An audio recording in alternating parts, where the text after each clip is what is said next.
గారు రాసిన రోమీలకు రాసిన పత్రిక 12వ అధ్యాయం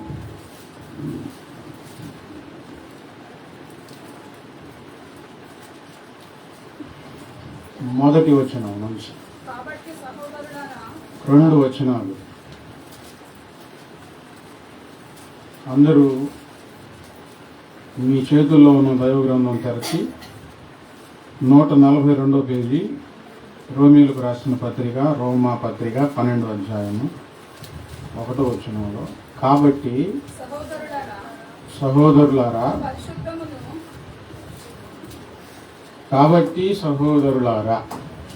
యేసుక్రీస్తునందు బాప్తిసం పొందిన మనమందరం బంధం సహోదరులము. స్త్రీలైతే సహోదరీలు.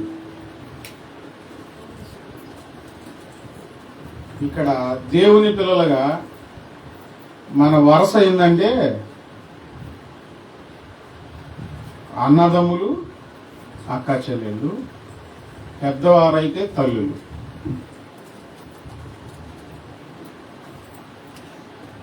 ఇదే ఇక ఆత్మీయంగా వేరే వరుసలు ఉండవు, ఇక ఉండకూడదు.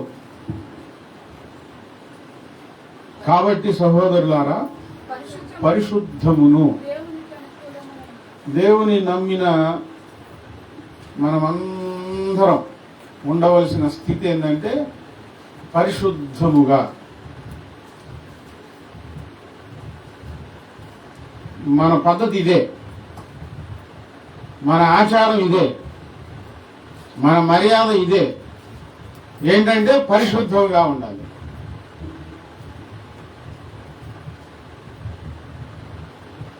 పరిశుద్ధత లేకుండా ఎవ్వరు ప్రభువుని చూడలేరు, ప్రభువుకి ఇష్టలుగా ఉండలేరు, ప్రభువుని చేరలేరు. క్రైస్తవ్యం అంటే పరిశుద్ధత. ఇంకా కొంతమంది అజ్ఞానులు, అవివేకులు పరిశుద్ధత అంటే ఏంటో తెలియకుండా ఉన్నారంటే వారి కోసం ప్రార్థన చేయడమే, గద్దించడం, నేర్పించడం. పరిశుద్ధంగా ఉండాలి, ప్రార్థించాలి. నాకు తెలుసండి, పర్వాలేదు, నేను ఒక విధంగా ఉంటున్నాను అంటే ఇంకా సరి చేసుకొని పరిశుద్ధంగా ఉండాలి. ఎలా ఉండాలి? ఇక పరిశుద్ధతను కాపాడుకోవడం కోసం ఏమి చేయాలనేది మీరు ఆలోచించుకోండి. దేవుని పిల్లలుగా పరిశుద్ధంగా లేకపోతే ఎన్ని ప్రార్థనలు చేసుకున్నా ఉపయోగం లేదు.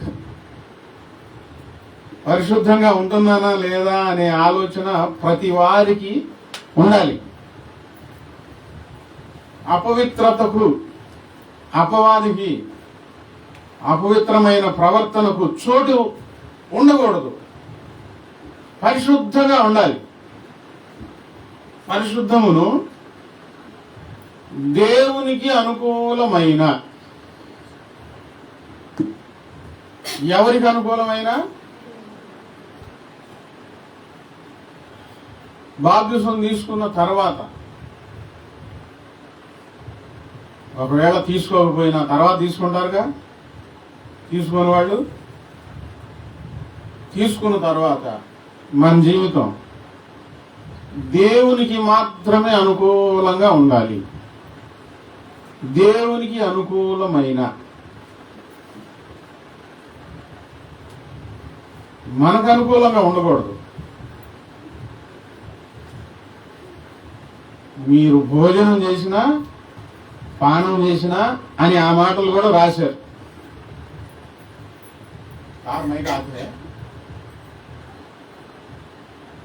మీరు భోజనం చేసినా, పానము చేసినా అంటే మీరు అన్నం తిన్నా, మంచినీళ్ళు తాగినా దేవుని మహిమార్థముగానే ఉండాలి అని రాశారు.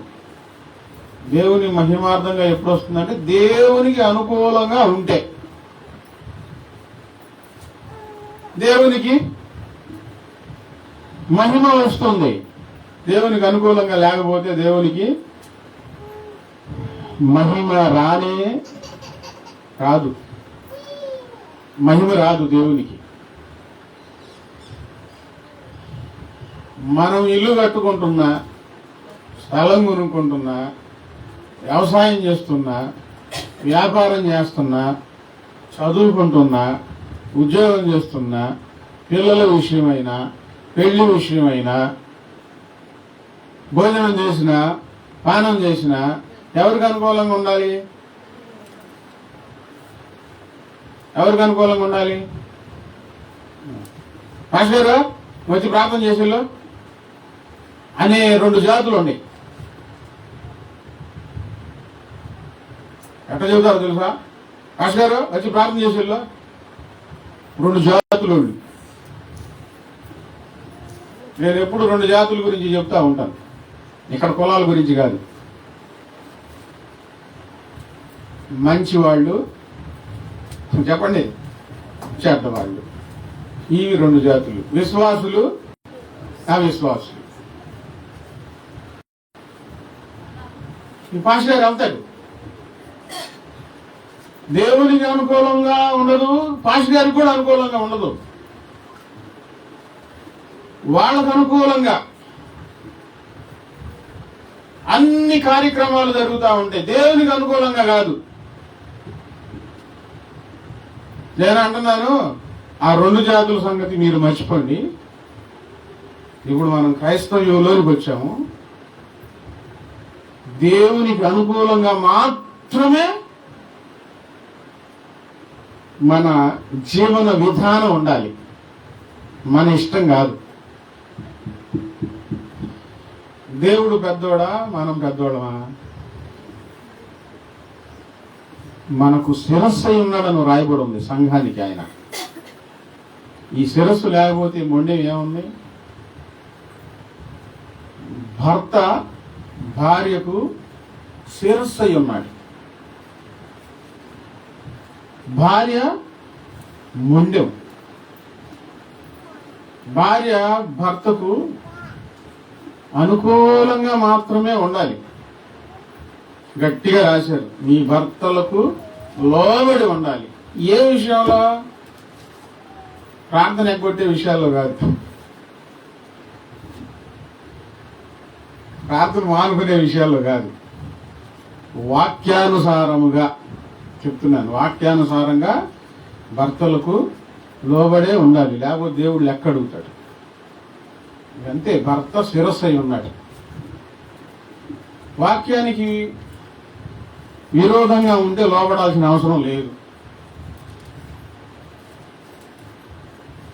మనం ఇరువురు భార్యాభర్త ఇద్దరు దేవునికి లోబడాలి, దేవునికి అనుకూలంగా ఉండాలి.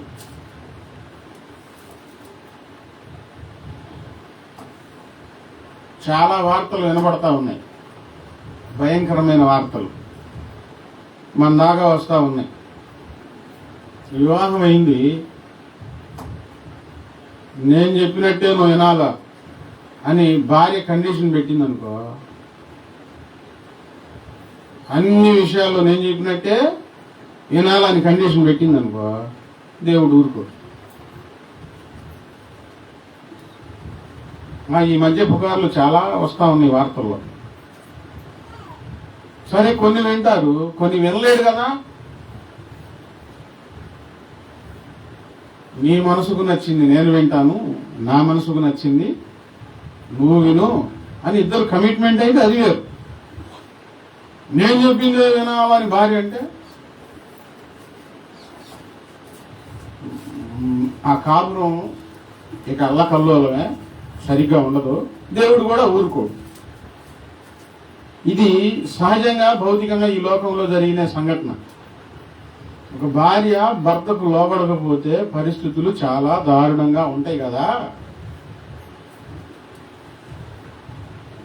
మరి దేవునికి మనం అనుకూలంగా లేకపోతే కాపురం ఎట్లాగైతే పాడైపోయిందో విశ్వాస జీవితం, ఆత్మీయ జీవితం కూడా పాడైపోయిందండి. ఆశీర్వాదాలు చాలా పోతాయి దేవునికి అనుకూలంగా లేకపోతే. మనకు అనుకూలంగా కాదు, ఎవరికి అనుకూలంగా? దేవునికి అనుకూలంగా ఉండాలి. అన్ని విషయాల్లో ప్రయత్నం చేయాలి. దేవునికి అనుకూలంగా ఉండడానికి సాధన చేయాలి.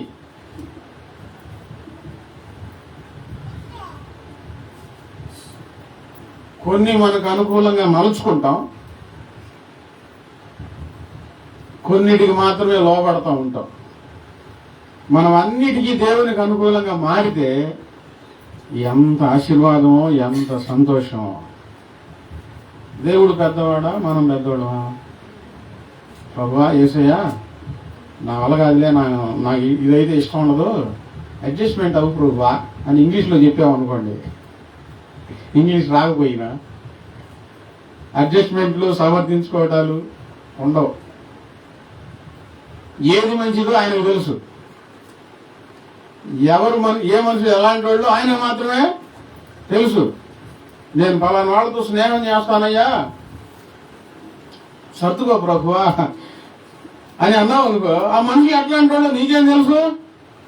ఆయనకు బాగా తెలుసు.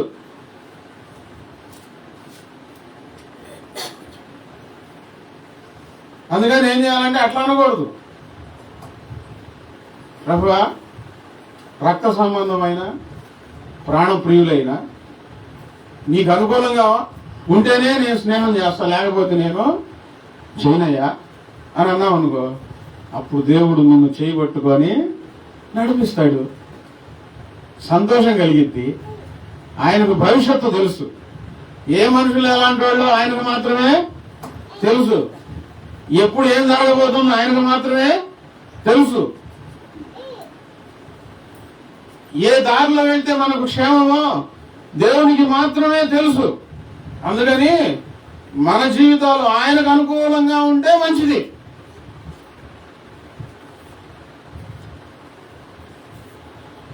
దేవుణ్ణి మనకు అనుకూలంగా మార్చుకునే ప్రయత్నం చాలా పెను తుఫానులకు దారి తీస్తుంది, చాలా నష్టాలకు దారి తీస్తుంది. పరిశుద్ధంగా ఉండాలి, దేవునికి మాత్రమే అనుకూలంగా ఉండాలి. సర్దుకో ప్రభువా అనే మనస్తత్వం నీలో ఉన్నంతకాలం వర్ధిల్లత ఉండదు, ఆత్మీయ జీవితపు వర్ధిల్లత ఉండదు. ఆత్మీయ జీవితంలో నువ్వు ఎన్నడూ ఎదగలేవు. ఈ రోజైనా కొన్ని విషయాలు నీకు అనుకూలంగా నువ్వు వెళ్తున్నావో, నువ్వు నా వెనకాల రా ప్రభువా, ఇదైతే మంచిదేలే అనుకొని వెళ్తున్నావో, మొండితనంగా, మూర్ఖత్వంగా, ప్రభువా ఏ దారి మంచిదో నాకు తెలియదు, నేను నీ వెంట వస్తానయ్యా అని అనుకొని వెళ్తున్నావు. ఈరోజు కొంచెం ఆలోచించి ఆయనకు అనుకూలముగా చెప్పండి. ఎవరికి? ఆయనకు అనుకూలంగా.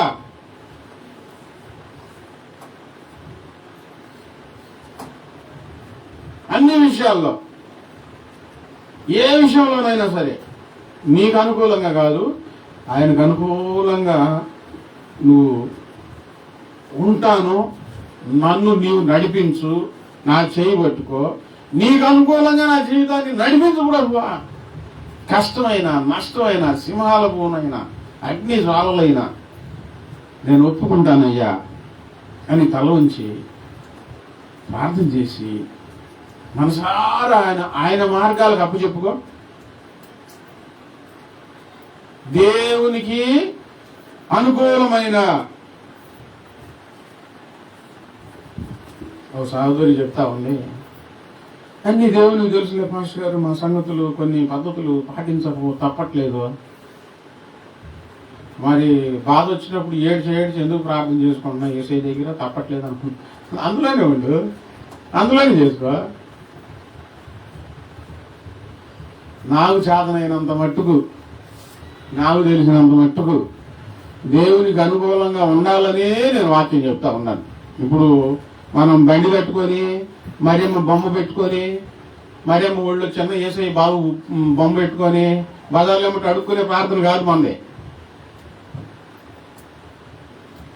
ఓ పాస్టర్ గారు ఇట్టే వస్తా ఉంటే ఆయనతో అనలేదు కానీ డైరెక్ట్గా వేరే ఆయనతో అన్నా, ఈ వాక్యం మంచిది, ఈ వాక్యం మంచిది, ఇలా ఉండాలని చెప్తా ఉంటాడు కదా, ఊరేగింపు అమ్ముడు ఎందుకు వస్తున్నాడు ఆయన అని అంటే వాళ్ళ మాట వినకపోతే ఆయన పాస్టర్గా తీసేస్తారు.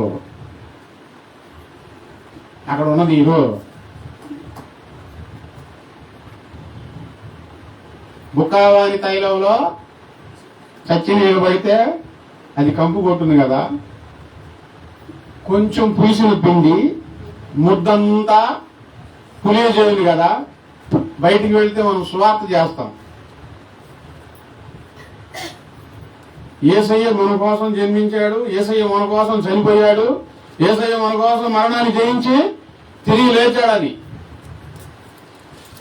మనుషులు కొంతమంది వారికి అనుకూలంగా భక్తి జీవితాన్ని పెట్టుకున్నారు.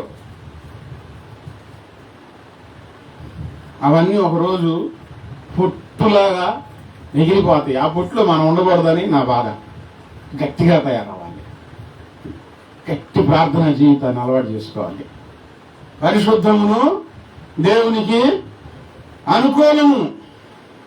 అనుకూలమైన సజీవ యాగముగా. ఎలా చెప్పండి? ఎలా యాగము అంటే తెలుసా? పాత నిబంధనలో ఆ యాగములు జరిగినాయి.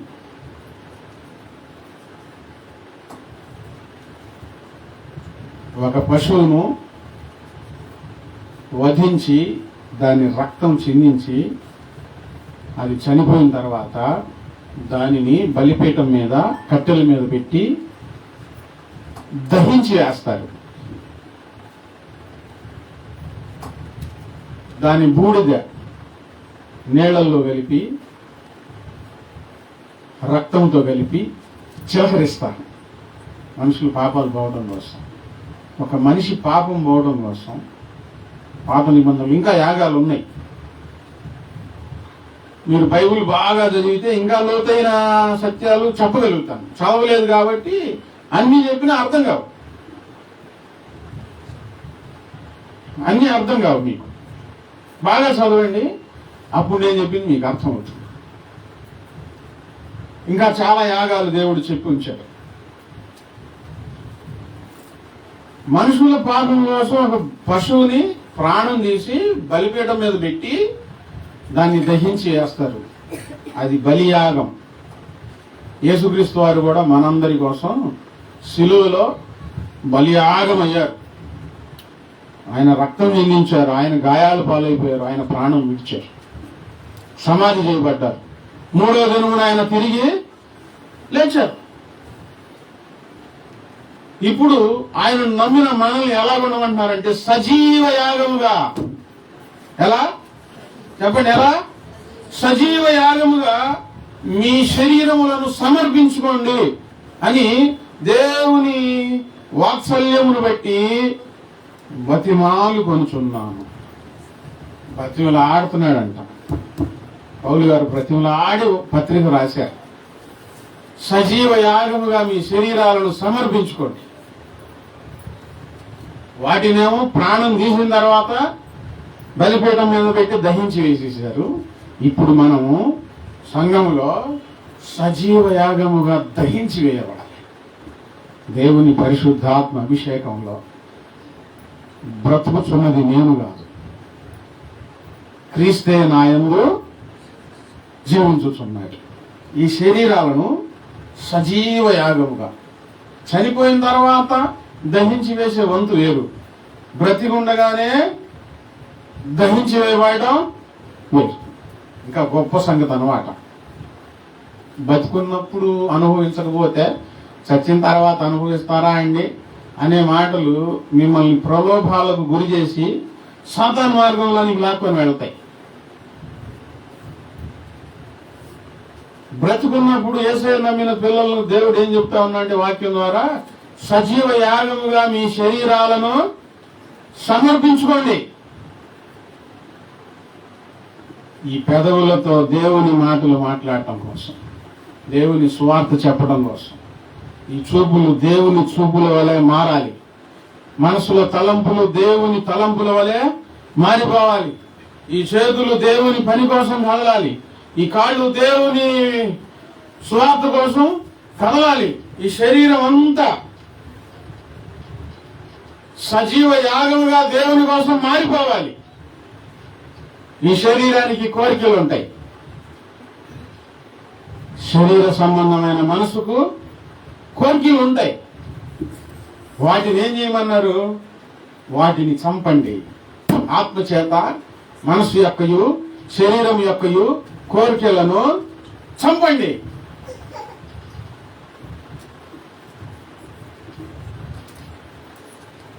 తినాలి, అది తినాలనిపిస్తుంది, అది తినాలనిపిస్తుంది. తినొచ్చు, అత్యాశతో తినకూడదు. ఆ కోరికలను చంపుకోవాలి. బ్రతకటం కోసం, ఈ శరీరం క్షీణించిపోకుండా ఉండడం కోసం తినాలి. అత్యాశతో తినకూడదు. కొన్నిసార్లు ఇంట్లో చికెన్ తీసుకొస్తా ఉంటే అసలు చేయండి, అసలు చేయండి. ఎందుకు? అత్యాశ మొదలైంది, అర్థమైపోయింది. దేవుని ఆత్మ చెప్తా ఉంటాడు, ప్రభువా ఇప్పుడు తినొచ్చా అంటే మితంగా, అత్యాశతో కాదు, పందిలో కాదు, మితంగా. ఈ నోరు తొత్తర ఆపుకోవడం కోసం ఒక తిండి విషయమే చెప్పాను. మిగతా అన్ని మీరు ధ్యానం చేసుకోండి. సజీవ యాగముగా ఈ శరీరాలను దేవునికి అప్పచెప్పాలి. కోరికలు ప్రసురిల్లుతూ ఉంటే వాటిని నువ్వు ఆత్మాభిషేకం చేత శరీరం యొక్కయు మనసు యొక్కయు కోరికలను చంపుకోవాలి. లేకపోతే దేవునికి సజీవ యాగముగా మనము సమర్పించుకోలేము. మనుషులు దేవుని దగ్గర ఉండి మనసంతా ఎక్కడ ఉండిద్ది? లోకం మీదకి తిరుగుతా ఉండిద్ది. ఆ షాప్లో ఏమున్నాయి, ఆయమ్మ ఇంట్లో ఏమున్నాయి, ఆయమ్మ ఇంటి ఏం తింటుంది, నాకెప్పుడు వస్తాయి, నేనెప్పుడు ధరించుకోవాలి, నేనెప్పుడు కట్టుకోవాలి, వాళ్ళు షికారుకి వెళ్ళారంట, నేనెప్పుడు సరదాగా ఆ ఊరు వెళ్ళాలి, నాకు కూడా సాయం చేయ్యా. ఇవన్నీ పిచ్చి పిచ్చి ప్రార్థనలు. ఎలా సమర్పించుకోవాలి ఈ శరీరాన్ని దేవునికి? చెప్పండి, ఎలా సమర్పించుకోవాలి? సజీవ యాగముగా అండి. భర్త అన్నాడంట, నేను రోగిష్ఠుడిని అయిపోయాను, మీ అమ్మోడి ఇంటికి వెళ్ళిపో, నా దగ్గర వద్దు అంటే ఆమందంట, అయ్యా నా జీవనం నీతో ప్రారంభమైంది, నీతోనే ఇలాగే నేను ముగిస్తాను, కానీ వేరే జీవనం నాకు వద్దు, మా అమ్మోళ్ళ ఇంటికాడైనా ఎక్కడైనా. నా భర్త నువ్వే, నా పిల్లలు ఉన్నారు, ఇలాగే చనిపోతానయ్యా అందంటండి. దీన్ని ఎవరైనా అసహించుకుంటారా? ఎంతమంది సమర్థించుకుంటారు? దేవుడు ఉన్నాడు, నాకు చాలు, ఈ శరీర సుఖాలు వద్దయ్యా, నువ్వు ఉన్నంతకాలం నేను కంటిపాకులా నేను చూసుకుంటా, నాకు దేవుడు నువ్వు చాలు. దేవుని గుర్తెరగని ఎంతో మంది వాళ్ళ శరీరాలను వాళ్ళ భర్తలకే ఆ దేవునికే అప్పచెప్పుకొని ఎంత పరిశుద్ధంగా ఉంటున్నారోనండి. మరి దేవుని నమ్మిన మనం ఇంకా ఎలా ఉండాలండి? చెప్పండి, ఎలా ఉండాలి? దేవుని నమ్మిన మనం ఇంకా ఎలా ఉండాలి? ఏ విషయంలోనైనా సజీవ యాగంగా ఈ శరీరాన్ని దేవునికి అప్పచెప్తే ఏం జరుగుతుందో తెలుసా? దేవుడు నీలో ఉంటాడు గనక నువ్వు ప్రార్థన చేస్తే అద్భుతాలు జరుగుతాయి. నిన్ను తాకితే వాళ్ళ మనసు మారిపోతుంది. నువ్వు చేయబెడితే జ్వరం పోతుంది. నువ్వు ప్రార్థన చేస్తే నీ ఎదురింట్లో ఉన్న శోధనలు తొలగిపోతాయి. ఎలాగ అప్పచెప్పాలి శరీరాన్ని దేవునికి? నీ బోడి కానుక ఎందుకు దేవునికి ముందు శరీరాన్ని చెప్పకుండా అపవిత్రం చేసుకుంటా? నువ్వు పవిత్రపరచబడు, దేవుడు నీకు ఇస్తాడు, చాలా డబ్బులు ఇస్తాడు. నువ్వేం ఇస్తావు? నువ్వు ఎంత ఇవ్వగలుగుతావు? ఆయన ఇచ్చినంత ఇవ్వగలుగుతావా? ఇవ్వలేవు. చాలా సమృద్ధిగా ఆయన ఇస్తాడు పరిశుద్ధంగా ఉంటే. సజీవ యాగముగా మీ శరీరములను ఆయనకు సమర్పించుకుందని దేవుని వాత్సల్యమును బట్టి నేను బతిమాడాల్సి వచ్చింది. కోపడితే వినేవాడు కాదు, గద్దిస్తే వినేవాడు కాదు. దేవుని పిల్లలుగా మారారుగా, బాప్తీసం తీసుకున్నారు కదా. ఇప్పుడు కొట్టి మార్చడం కాదండి. బాప్తీసం తీసుకోకపోతే, దేవుని నమ్మకపోతే అప్పుడు పరిస్థితులు వేరు. బాప్తీసం తీసుకున్న తర్వాత ఎవరి పిల్లలు? నీ యేసయ్య పిల్లలుగా మారారుగా. ఇప్పుడు తప్పులు చేస్తా ఉంటే ఏం చేయాల్సి వస్తుందంటే దైవజనులకు బతులాడాల్సి వస్తుంది. దేవుడు వాత్సల్యం చూపిస్తున్నాడు, ఆ తప్పులు చెయ్యొద్దు, బతిలాడాల్సి వస్తుంది. బతిమాలు కొలుస్తున్నాను. ఇట్టి సేవ మీకు యుక్తమైనది. ఇట్టి సేవ మీకు యుక్తమైనది. ఎంతమంది అయినా సరే దేవుని నమ్ముకున్న వారు, యేసుని ఆరాధించే వారి జీవితాలలో ఈ సేవ యుక్తమైనది. ఏంటంటే సహోదరులారా, పరిశుద్ధమును దేవునికి అనుకూలమును అయిన సజీవ యాగముగా మీ శరీరాలను దేవునికి సమర్పించుకుంటే ఆ సేవ గొప్పది, ఆ సేవ యుక్తమైనది.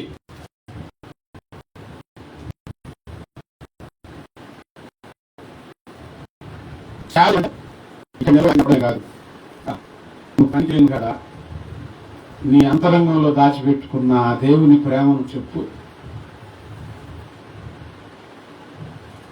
పరిశుద్ధంగా ఉండు. అది సేవ, గొప్ప సేవ. అది నోటిని, చూపును, తలంపులను, మనస్సును సరిహద్దుల్లో ఉంచుకో, దేవుని చేతుల్లో పెట్టు. ఆ సేవ గొప్పది. ఏమంటారో తెలుసా? వీళ్ళు మనుషులు కాదు, దేవుని పిల్లలే. హల్లెలూయా. దేవుని పిల్లలే.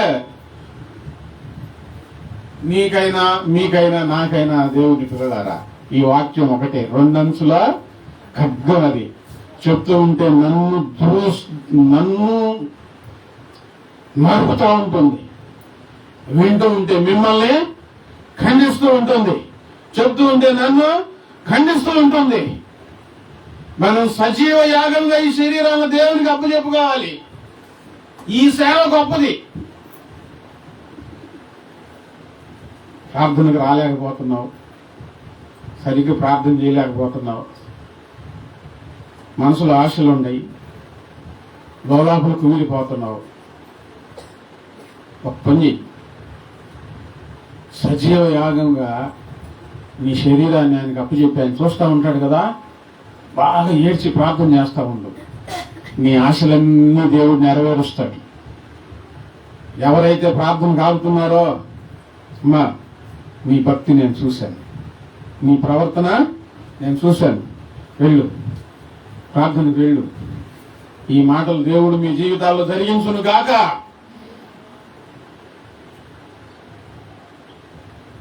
నేను కూడా వస్తా అమ్మ. ఇప్పుడు అన్నా చెప్పండి, ఆమెనని లోపల చెప్పుకున్నారు, లోపల చెప్పారు గట్టిగా. ఆమె దేవుని కనపడింది, నాకు కనపడుతుంది.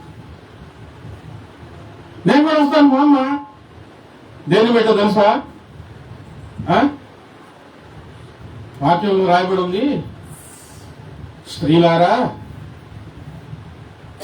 మీ పరిశుద్ధమైన ప్రవర్తనను బట్టి. దేన్ని బట్టి? మీ పరిశుద్ధమైన ప్రవర్తనను బట్టి. పేతురు పత్రికలో ఈ మాటలు రాయబడి ఉండే. నువ్వు పరిశుద్ధంగా జీవిస్తా ఉంటావే. పరిశుద్ధంగా జీవించడం అంటే ఈ శరీరాన్ని సజీవ యాగముగా దేవునికి అప్పచెప్పి బ్రతుకుతున్నావు. లోబడని మీ భర్తలు మీకు లోబడి మీ వెంట వాళ్ళు వస్తారు. లోబడని మీ బంధువులు లోబడని మీ స్నేహితులు మీకు లోబడి మీ వెంట వస్తారు. దేన్ని బట్టి? మీరు వాక్యం చెప్తే కాదు. అక్కడ పేతురు గారు చెప్పారు, బాగా ప్రార్థన చేయండి అని అనలా. రక్షణ లేని మీ ఇంట్లో వారి కోసం బాగా ప్రార్థన చేయండి అని అనలా. ఇక్కడ బాగా ప్రార్థన చేసి నీ ప్రవర్తన బాగలేకపోతే ఆయన రాడు. అందుకని ఆయన ఏమన్నారంటే, పేతురు గారు ఏం చెప్పారంటే, భయముతో కూడిన మీ పవిత్రమైన ప్రవర్తన చూసి. ఏం లేకుండా ఇక వాక్యం చెప్పాల్సిన అవసరం అలా. మీ ఇంట్లో రక్షణ లేని వారి కోసం బాగా ప్రార్థన చేయండి అని నేను చెప్తాను, అందరూ చెప్తారు. పేతురు గారు ఏం చెప్పారు? భయముతో కూడిన మీ పవిత్రమైన ప్రవర్తన చూసి, వాక్యము లేకుండానే భార్యల నడవడి వలన వాళ్ళని రాబట్టవచ్చు. లోబడండి, పవిత్రమైన ప్రవర్తన వారు చూసే విధంగా జీవించండి. అప్పుడు వాళ్ళ మందిరానికి వస్తారు. ఏం కావాలంటే సజీవ యాగంగా ఈ దేహాన్ని సమర్పించుకుంటే నీ యజ్ఞ జరుగుతాయి. సజీవ యాగముగా ఇట్టి సేవ యుక్తమైనది. ప్రార్థన చేయలా, వాక్యం చెప్పలా, పరిశుద్ధంగా ఉన్నందుకు ఇంట్లో వాళ్ళు వచ్చేసారు. ఈ సేవ యుక్తమైనది. బయటైనా సరే, ఒక్క భార్య భర్తల విషయంలోనే కాదు, పరిశుద్ధంగా మనం ఉండగలిగితే ఈ వెలుగు వాళ్ళలోనికి వెళుతుందండి. వాళ్ళలో చీకటి బయటకు వెళ్ళిపోయి వాళ్ళు దేవుని దగ్గరకు వస్తారు. సజీవ యాగముగా ఈ శరీరాన్ని దేవుని చేతికి అప్పచెప్పాలి. బలిపీఠం మీద పెట్టాలి. కాలి బూడిద అయ్యే వరకు. ఎప్పుడు దాకా? కాలి బూడిద అయ్యే వరకు. అనేకులలో జరిగే బలహీనమైన పాపం ఏంటంటే, అన్ని సరి చేసుకుంటారు, చూపులు సరి చేసుకోరు. ఆడవాళ్ళైనా మగవాళ్ళు. అందుకే యేసుక్రీస్తు వారు చెప్పారు, ఈ దేహం అంతా బాగుండి కన్ను చెడిపోతే దేహం అంతా చెడిపోయిందంట. మీ కన్ను మంచిదైతే దేహం అంతా మంచిదే. ఏం మారాలి? చూపులు మారాలి. యేసయ్య చూపులు మనలోకి రావాలి. కొంతమంది నాకు చెప్పారు, ఎందుకు మళ్ళీ పాపం చేస్తున్నావు, బాప్తిసం తీసుకోండి అంటే, పాస్టర్ గారు చూసుకున్నాం పాస్టర్ గారు, చూసుకొని పడిపోయాను పాస్టర్ గారు. బాప్తిసం తీసుకొని ఎవరిని చూడాలి? యేసయ్యను చూసుకోవాలిగా. మనుషులు చూడటం ఎందుకు? సజీవ యాగంగా సమర్పించుకుంటే ఇట్టి సేవ యుక్తమైనది. మనమందరం ప్రభువుకి శరీరాన్ని అప్పచెప్పుకొని, నా ప్రాణమాత్మ శరీరం అంకితం నీకే ప్రభో, అంకితం నీకే ప్రభు. నా ప్రాణమాత్మ శరీరం అంకితం నీకే ప్రభు, అంకితం నీకే ప్రభు. పాపపు ఊబిలో పడి ఉన్న నన్ను పరమందు చేర్చుటకు, పరమందు చేర్చుటకు. పాపపు ఊబిలో పడి ఉన్న నన్ను పరమందు చేర్చుటకు, పరమందు చేర్చుటకు. ప్రాణమిచ్చి నన్ను రక్షించిన, ప్రాణమిచ్చి నన్ను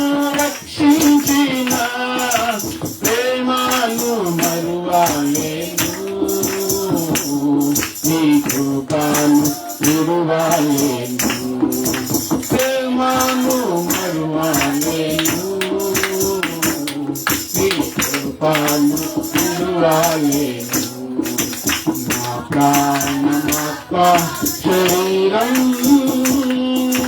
సంగీతం నీకే ప్రభు, సంగీతం నీకే ప్రభు. నా ప్రాణమాత్మ శరీరం. సేవ చేయాల్సిన అవసరం లేదండి. సజీవ యాగంగా ఈ సమర్పించుకొని దేవుడు చెప్పిన పని, దేవునికి అనుకూలమైన పనిలో ఉంటే ఆ సేవ గొప్పది. 2వ వచనంలో మీరు ఈ లోక మర్యాదను అనుసరింపక. ఏం అనుసరించకూడదు?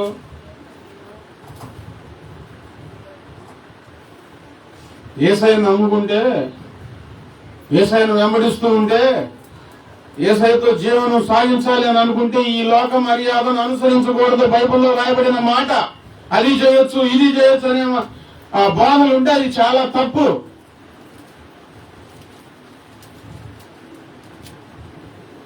సంపూర్ణంగా దేవునికి అప్పచెప్పుకోవాలి, అన్ని విడిచిపెట్టాలి.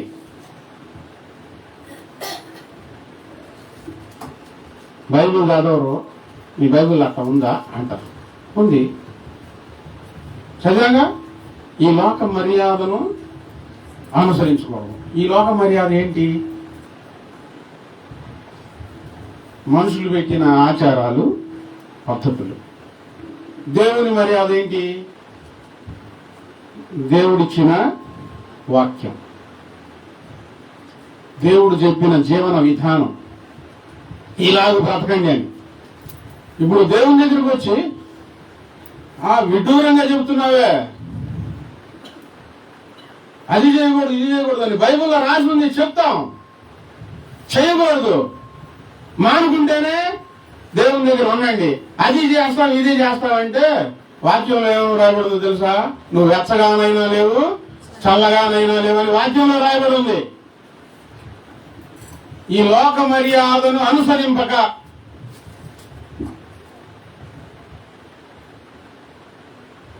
ప్రార్థన చేసుకోవాలి, యేసయ్య నాకు ఆశీర్వాదం ఇవ్వాలి, యేసయ్య నా గుండెల్లో ఉండాలి, యేసయ్యతో నా జీవిత ప్రయాణం కొనసాగించాలనంటే ఈ లోక మర్యాదను పూర్తిగా విడిచిపెడితేనే.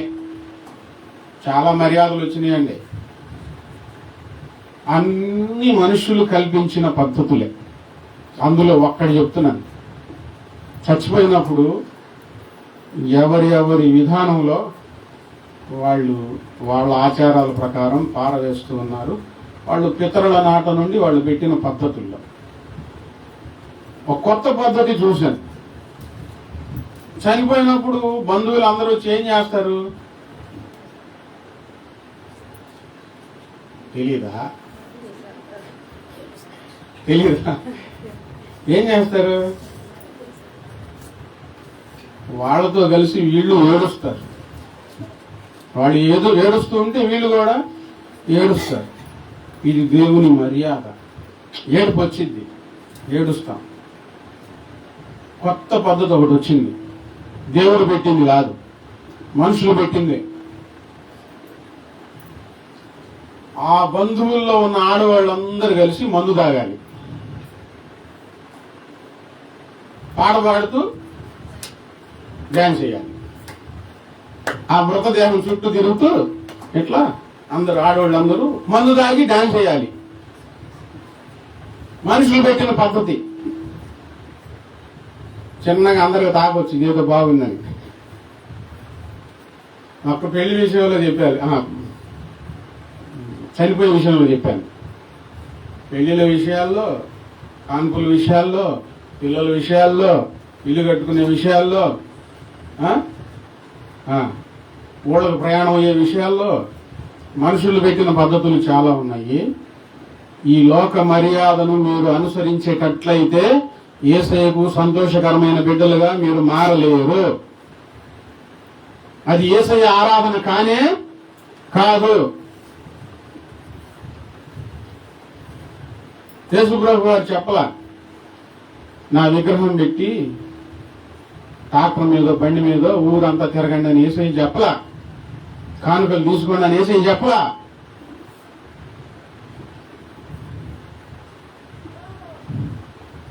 మొన్న ఇద్దరు వచ్చారు, బులుగు కండవ తెల్ల చొక్కా వేసుకొని. అన్నా టైం ఎంత అయింది అని అంటే ఎందుకు అన్నా. దాన్ని ఏదో అన్నారు, సద్దో గిద్దో ఏదో అన్నారు. మేము ఈ టయానికి అది ముగించాలన్నా ఇది తినాలని. ఏంది ఇది అని అన్నా. మేరీ మాత మాల అన్నా అని అన్నారు. అది మేరీ మాత మాల యేసుప్రభు వారు ఎక్కడ చెప్పాడు? ఇది కూడా ఎవరు పెట్టారో చెప్పారు తెలుసా? మనుషులు పెట్టిన కల్పించిన పద్ధతి. మీకు ప్రార్థనలు ఏం జరగట్లేదని పొరపాటును మర్చిపోయి వాళ్ళ మాటలేదు. మీరు కూడా తెల్ల చొక్కాను బుల్లి కండ వేసుకోబాకండి. మనకు లేదది.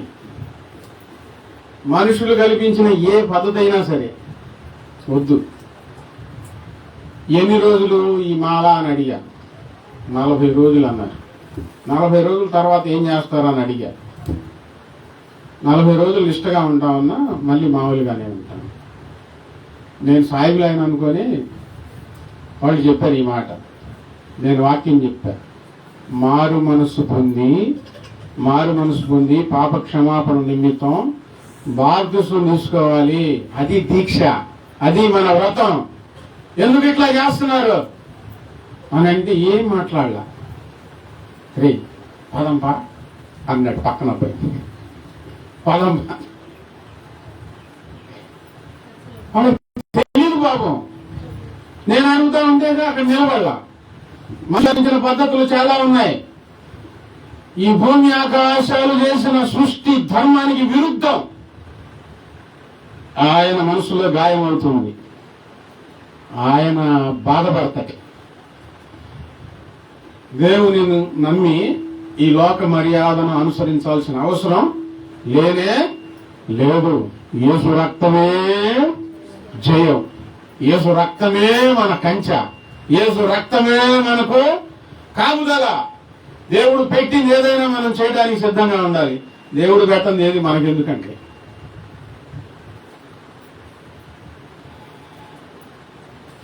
మూడో విషయం,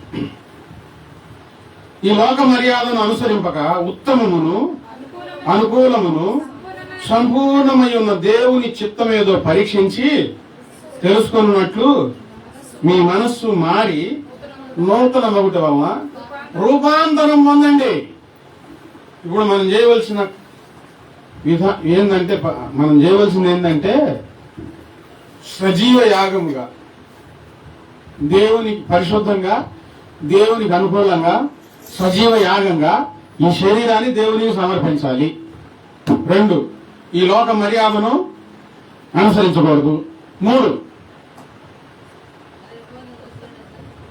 దేవుని చిత్తం ఏదో పరీక్షించి తెలుసుకొని మనస్సు మారి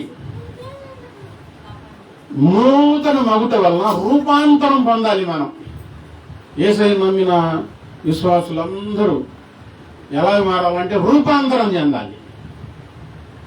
ఏం చెందాలి? దేవుడు మన జీవితంలో మనం ఊహించుకోలేని, మన ఊహలకందని, మనం అసలు ఆలోచించని విషయం ఒకటి మన జీవితంలో జరగాలని కోరుకొని ఆయన ఈ లోకానికి వచ్చి మన పాపాలన్నిటి కొరకు ఆయన చనిపోయి ఆయన సమాధి చేయబడి 3వ దినమున తిరిగి లేచి మన దగ్గర నుంచి ఆశిస్తుంది ఏంటంటే రూపాంతరం చెందాలి. ప్రతిరోజు మనస్సు మార్పు చెందుతూ, మనస్సు ప్రతిరోజు ఏం చెందాలి? మార్పు చెందుతూ నూతనం అవుతూ ఉండాలి. మనకు సహజంగా తెలిసింది ఏంటంటే క్రొత్త వస్తువులన్నీ పాతబడిపోతా ఉంటాయి కదా. క్రొత్త ఏం పడిపోతుంది? పాతబడిపోతుంది. కానీ ఇక్కడ ఒక విషయం, మన జీవితంలో, మానవ దేహంలో, మానవ జీవితాల్లో జరుగుతున్న ఒక సంఘటన, అది పరిశుద్ధమైన క్రైస్తవుల జీవితాల్లో జరుగుతున్న సంఘటన ఏంటంటే రూపాంతరం చెందుతూ ఉన్నారు. ప్రతిరోజు పాత స్థితి నుంచి నూతనం అవుతూ ఉన్నారండి. నూతనంగా మారుతా ఉన్నారు.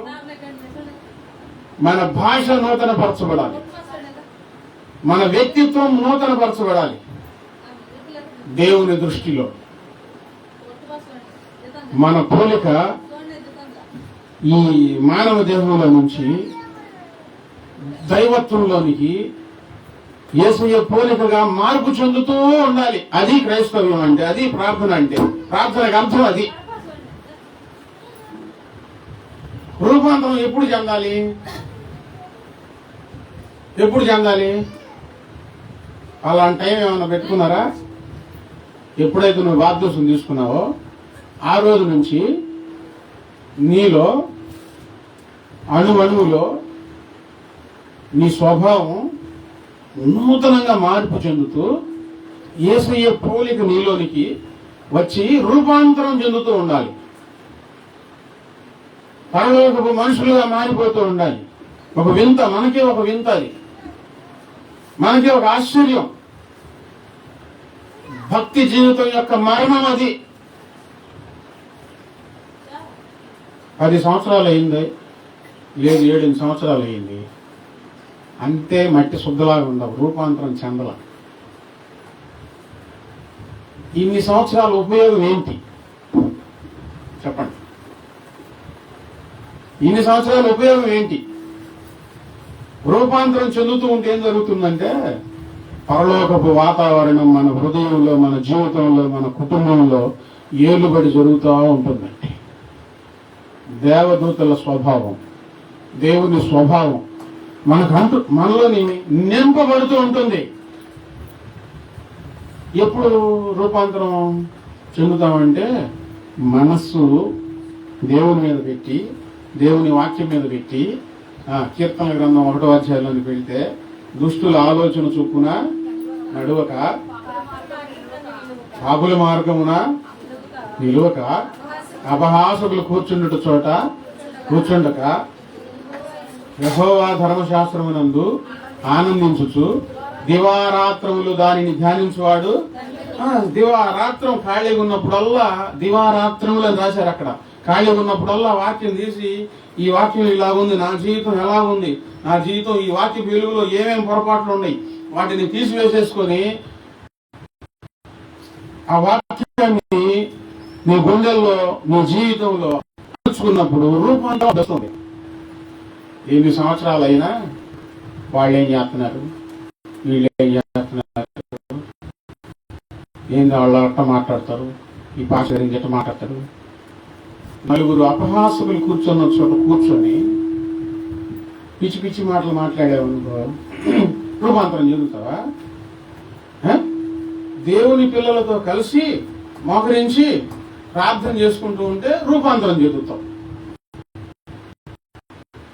వాళ్ళ మీద వీళ్ళ మీద నిందలు వేస్తా ఉంటే రూపాంతరం చెందుతావా? ఈరోజు కొంచెం మనసు దేవుని మీద పెట్టండి.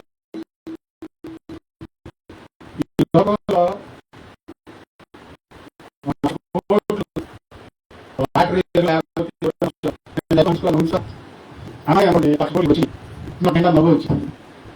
నువ్వు భక్తి జీవితంలో దేవుని స్తోత్రం చెబుతావు. దేవుడు ఎంతకాలం చేసిన బట్టి నాకు ఈ సమృద్ధిని ఇచ్చాడు, తినండి, మటన్, చికెన్, రొయ్యలు ఏం కావాలండి తినండి, లడ్లు, బూందీలు, బాదుషాలు, జాంగిరీలు ఏం కావాలండి తినండి, భోజనాలు పెడతావు.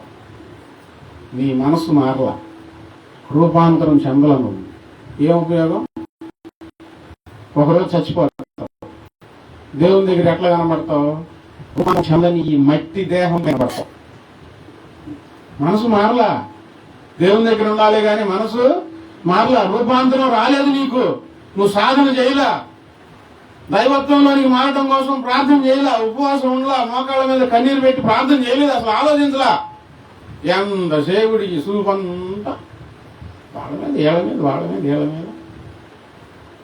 దేవుడు నీ కోసం రక్తం గార్చి చనిపోయి ప్రేమించి ఇంత మంచి భాగ్యం ఇస్తే సంఘంలోనికి వచ్చి అపవిత్ర మాటలు, అపవిత్ర చూపులు, మనసంతా చేదర, బురదన్నా కొంచెం వాసన చూడొచ్చులేము కానీ ఈ మనసులో బురదను అసలు వాసన చూడలేం. రూపాంతరం ఎలా చెందుతారు? ఎన్ని ప్రార్థనలు జరిగినా నీ వ్యక్తిగత జీవితంలో నువ్వు రూపాంతరం చెందకపోతే దేవుడు చేసిన మేలులన్నీ వ్యర్థమే. ఇన్ని సంవత్సరాలు కష్టపడి చేసిన ప్రార్థన అంతా వ్యర్థమే. ఈ రోజు నుంచైనా కొంచెం ఆలోచించి మనసు ఎక్కడ పెట్టాలి? చెప్పండి గట్టిగా, ఎక్కడ పెట్టాలి? దేవుని మీద పెట్టి, ఎవరి భక్తి జీవితం వాళ్ళకే సంబంధం అండి. నాది నాకే, ఇది మీకే.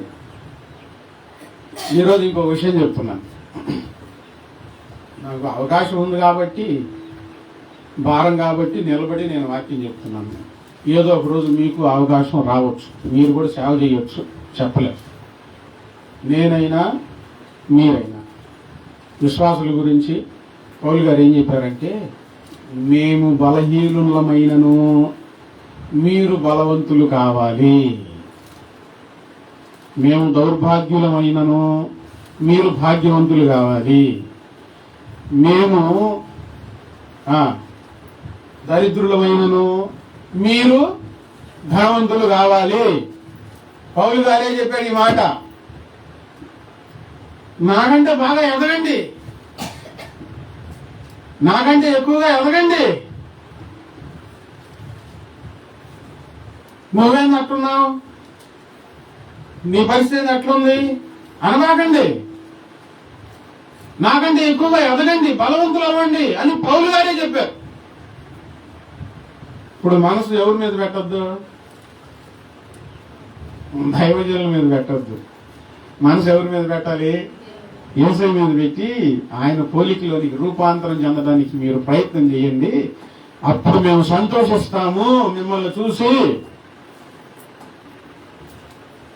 అని పౌలు గారు చెప్పారండి. మిమ్మల్ని చూసి మేము సంతోషిస్తాం, మీరు ఎదగండి, బలవంతులు అవ్వండి, రూపాంతరం చెందండి, యేసయ్య పోలికలోనికి మీరు మారండి. యేసయ్య పోలికలోనికి మారకుండా, రూపాంతరం అనేది చెందకుండా భక్తి జీవితంలో ఎన్ని సంవత్సరాలైనా అలాగే అలాగే నువ్వు కృషించిపోతూ ఉంటే దేవునికి బాధ, నీకు కూడా బాధ. రావాల్సిన ఆశీర్వాదాలన్నీ దేవుడు ఈ భౌతిక సంబంధమైన ఆశీర్వాదాలు కాదండి, ఆత్మీయ ఆశీర్వాదాలలో నువ్వు ఎంత తేలియాడుతూ ఉన్నావు, ఎంత వర్ధిల్లుతూ ఉన్నావు, నీ ఆత్మీయ జీవితం ఎంత వర్ధిల్లుతూ ఉన్నది. ఒక ఆయన అన్నాడు, చూసారా, దేవుడు నాకు 5 ఉంగరాలు ఇచ్చాడు, రేపు కారు కొనబోతున్నా, బిల్డింగ్ కొనబోతున్నా, ఆశీర్వదించాడు అని అన్నాడు. నాకు నవ్వు వచ్చింది. నిజంగా ఆశీర్వదించబడితే వీటి మీద మనసు ఉండదు, వీటి మీద మనసు ఉండదు. పరలోకమైన మనసు ఉంటుంది, అక్కడ నాకేముందని. మోకరించండి.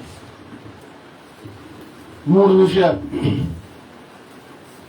దేవుని పిల్లలుగా మీరు పరిశుద్ధంగా దేవునికి అనుకూలమైన సజీవ యాగముగా మీ శరీరాలు సమర్పించుకోవాలి. పరిశుద్ధంగా దేవునికి అనుకూలమైన సజీవ యాగముగా మీ శరీరాలు సమర్పించుకోవాలి. 2, ఈ లోక మర్యాదను అనుసరింపకూడదు. ఏదైనా ఇంకా ఈ లోక మర్యాదలు నీలో ఏలుబడి చేస్తూ ఉన్నాయేమో, వాటిని విడిచిపెట్టు. 3, రూపాంతరం చెందాలి. భౌతికంగా ఈ శరీరం ఎంత అందంగా నువ్వు తయారు చేసుకుంటున్నావు అనేది అస్సలు అవసరం లేదు. ఈ శరీరం ఎంత క్షీణించిపోతున్నా, రోగాల మయమైనా, ఎంత నలిగిపోతూ ఉన్నా, ఆత్మలో నువ్వు ఎంత రూపాంతరం చెందుతున్నావు అనేది చాలా చాలా అవసరం భక్తి జీవితంలో. అది లేకపోతే ఎన్ని సాక్ష్యాలు చెప్పుకున్నా, ఎన్ని మేళ్ళైనా అన్ని గంపలో వేసినట్టే, చెత్తబొట్లు వేసినట్లే. ప్రయత్నం చేయి ఈ రోజు నుంచైనా దేవుని పోలికలోనికి మారడానికి. ఇది మర్మం, ఇది సత్యం. ఈ వాక్యానికి విరోధంగా ఇంకా ఎవరు ఏమి ఆలోచించుకున్న ఉపయోగం లేదు. దైవ మర్మం ఇది. దేవుని నమ్మిన నీవు రూపాంతరం చెందాలి, దేవుని పోలికలోనికి మారాలి. ఎప్పుడు జరుగుతుందంటే సజీవ యాగంగా పరిశుద్ధంగా నీ శరీరాన్ని దేవునికి అప్పచెప్పినప్పుడు. ఈ లోక మర్యాదను అనుసరించకుండా దేవుని మర్యాదను మాత్రమే నువ్వు పాటిస్తూ ఉన్నప్పుడు అప్పుడు నువ్వు రూపాంతరం చెందగలుగుతావు. నీ మాటలు, నీ చూపులు, నీ ప్రవర్తన, నీ నడవడి ఒకసారి ఈరోజు పరీక్షించుకొని ఎక్కడ లోపం ఉందో అది దేవునికి అప్పచెప్పు.